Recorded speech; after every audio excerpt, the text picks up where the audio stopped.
할렐루야, 반갑습니다. 수원 예수님교회 유영준 목사입니다. 한 주간 잘들 보내고 계십니까? 이제 4월의 그 마지막이 이제 하루가 남은 것 같습니다. 이제 곧 이 주간에 또 5월이 시작되면서 정말로 그 봄이 온 것을 느끼게 합니다.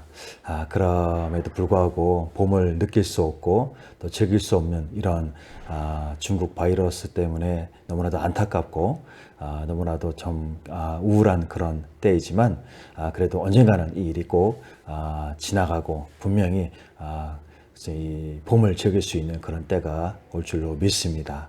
자, 오늘은 우리 가운데 환경이 처해져 있는 것들, 또 우리에게 그 환경이 어떤 영향을 끼치고 또 환경을 어떻게 하면 이길 수 있고 극복할 수 있는지에 대해서 잠시 한번 말씀을 나눠보도록 하겠습니다. 자, 인간은 그 홀로 살아갈 수가 없습니다. 자, 함께 살아가는 것이 바로 우리의 인생들인 것입니다. 자, 그럼에도 이 함께 살아가는 것에는 여러 가지로 문제들을 또한 만들기도 합니다. 자, 이유는 서로의 그 생각이 다르고 또 서로의 견해가 너무나도 다르기 때문인 것입니다. 자, 인간은 죄의 본성으로 인해서 자기 자신의 이익을 우선으로 탐욕하는 그런 것에 빠져있기 때문에 바로 문제를 안고 사는 것이 바로 우리의 인생들인 것입니다. 자, 그러나 이에 관해서 인간이 집단 사회에서 살아가는 가운데 자신의 그 이익을 추구하는 것은 처해진 그 상황 가운데 필요한 것이다 라고 그 논리를 앞장 세우기도 하는 것입니다. 자, 그래서 사람들은 그 좋은 환경에서 살아가기를 기대하며 또 현재의 고난과 고생에도 언젠가는 더 좋아지지 않을까 하는 그런 마음으로 믿음을 갖고 싶어 하는 것입니다. 자, 그렇지만 사실 인생을 결정짓는 것은 이 같은 인간의 희망을 담은 여건이나 또 환경이라 하기보다는 이러한 인간, 곧 죄의 본성으로 만들어진 죄의 인생에 영향을 미치는 죄 가운데의 환경을 바로 잡고 고치며 치유하는 하나님께로의 회복, 하나님과의 바른 관계가 있어야 한다는 것입니다. 그래서 죄의 이전의 환경, 곧 하나님과의 그 바른 관계, 하나님의 그 품 안에서의 온전한 삶, 그 환경으로 돌아가야 한다는 것입니다. 아멘이십니까? 그러면 진정 인간들은 지금 위기에 처해 있는 것을 우리는 분명히 압니다.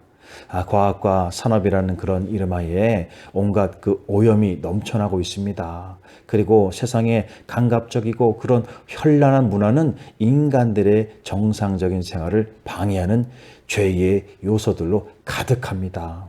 문제는 여기에 그치지 않습니다. 시대가 갈수록 퇴보하는 그 교육과 문화, 그리고 의학으로도 해결 못하는 창궐하는 세균 바이러스 등은 인간 그 가운데서도 우리의 영적 삶 가운데 마지막 위기에 있음을 반증하게 되는 것입니다. 그러므로 이렇게 보이는 풍요 속에 마약과 또 섹스와 정체 모를 질병과 온갖 거짓과 불신이 확산되면서 인간의 생명은 급격하게 단축되어 가고 있는 것입니다. 자, 그러므로 전체적으로 진짜 치유가 있어야 함을 우리는 깨닫게 됩니다. 이러한 환경은 인간을 질병 가운데 있게 하므로 삶의 심각한 불균형을 초래하게 됩니다.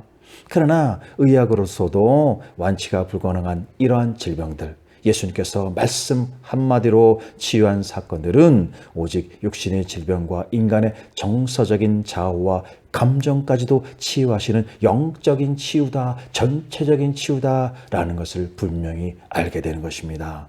진정 치유는 영과 육의 동시적인 치유가 되는 것입니다. 만약 환경이 한 사람을 불안하게 만든다면 그 환경은 치유받아야 할 것입니다. 환경이 치유되지 않고서는 인간은 불안에 시달리게 마련이며 그로 인해서 정상적인 생활이 제대로 되어지지 않기 때문입니다. 그러므로 우리는 환경의 치유와 그리고 영과 육의 모든 질병과 문제를 치유하시는 예수님만을 보아야 함을 분명히 깨달아야 할 것입니다. 아멘이십니까?